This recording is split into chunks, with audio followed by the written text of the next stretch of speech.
Who will be Ningthou? A king is called a Ningthou, and a queen is called a Lama in Manipuri. This is a story from Manipur about what qualities make a good ruler. Read and enjoy. Long, long ago, in the land of Kanglei Park in Manipur, there lived a Ningthou and a Lama.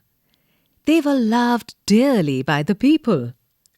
The Ningthou and Lama, on their part, never stopped thinking about their Miyam, their people. Our Miyam should be happy, they said. The people were not the only ones who loved their Ningthou and Lama. The birds and animals too loved them. The Ningthou and Lama always said, "Everybody in Kanglei Park should live in peace, not only the people, but the birds, animals and trees." Their beloved king and queen had 3 sons, Sana Jauba, Sana Yema, and Sana Tomba. 12 years later, a daughter was born. She was named Sanatombi. She was a lovely child, soft and beautiful inside. She was loved by one and all. The years went by, and the children grew up well. And then, one day, the Ningthou called all his ministers and said, "It is now time to decide the Tungi Ningthou, the future king." Page 177. The ministers were shocked. "But oh Ningthou, what is there to decide? Sana Jauba, your eldest son, will be our future king." "Well," the Ningthou replied, "that's how it happened in the old days. The eldest son always became the king. But times have changed. So let us select a king who is most worthy of becoming a king." "We will have a contest to select the future king," the Lama said. And so, in the land of Kanglei Park, there was a contest, a horse race. Whoever reached the Kongnang, the banyan tree first, would be declared Tungi Ningthou. But then a strange thing happened. Sana Jauba, Sana Yaima, and Sana Tomba, all 3 of them finished the race together. They were expert riders, and all 3 reached the finish line at the same time. There was great excitement. "Look at them!" the people shouted. "Shagol Thopa Nupa! Such fine horsemen!" But one question remained. Who would be the Tungi Ningthou? The Ningthou and Lama turned to their sons. The Ningthou said, "Sana Jauba, Sana Yaima, and Sana Tomba, you have proved that you are fine horsemen. Page 178. Do something different, each one of you, so that we can decide who will be Tungi Ningthou." Suddenly, Sana Jauba mounted his horse and held his spear straight in front of him. He looked around. There was a hush among people. What is Sana Jauba, the eldest, going to do? They thought to themselves. Sana Jauba then looked at the huge Kongnang standing majestically in the distance. He pierced the tree and jumped his horse right through it. "Bravo! Bravo!" the people shouted.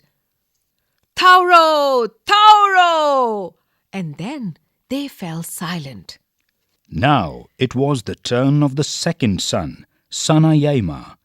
What would he do? Sana Yaima too looked at the Kongnang as he mounted his horse. Then he too rode towards the tree, harder and harder. The people watched in silence, afraid even to breathe. When he was really close, he urged his horse to jump. Higher and higher the horse rose, until horse and rider jumped clear over the huge tree and landed on the other side in a wonderful motion. The people breathed in relief and said in unison, "Pajay! Pajay! Wonderful! Wonderful!" And now it was the turn of the youngest son, Sanatomba. He too rode his horse towards the Kongnang, and, before anybody knew what was happening, uprooted it. Triumphantly he carried the tree to the Ningthou and Lama and laid it at their feet. Shouts of "Thoro! Thoro! Pajay! Pajay!" filled the mountains. The people grew restless. Why were the Ningthou and the Lama taking so long to make the announcement? Page 179. They craned their necks to see what was happening. The Ningthou and Lama were watching Sanatombi, their 5-year-old daughter. She looked sad and lonely. She stared at the Kongnang, which lay dead by the throne. Birds flapped worriedly around, searching for their homes in the tree. Sanatombi walked up to the Kongnang and whispered, The Kongnang is dead. It was hurt by the spear, and now it is dead. The people were all attention. The Ningthou stood up. He looked at the 3 boys. He looked at the little girl. He turned to the people. "If anybody is worthy of becoming the ruler," he said, "it is little Sanatombi. It was she who told us to look at the soul of the Kongnang." Page 180. Sanatombi feels the pain of others. She feels the pain of the people, the animals, the birds, the trees. I declare Sanatombi the future Lama of Kanglei Park, the Ningthou said. A silence fell. Everyone turned to look at the little girl, their future queen.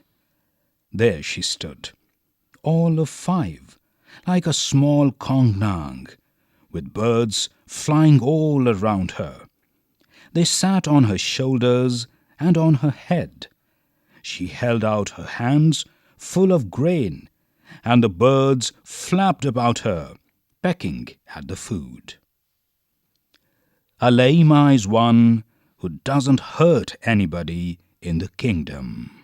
Story by Indira Mukherjee.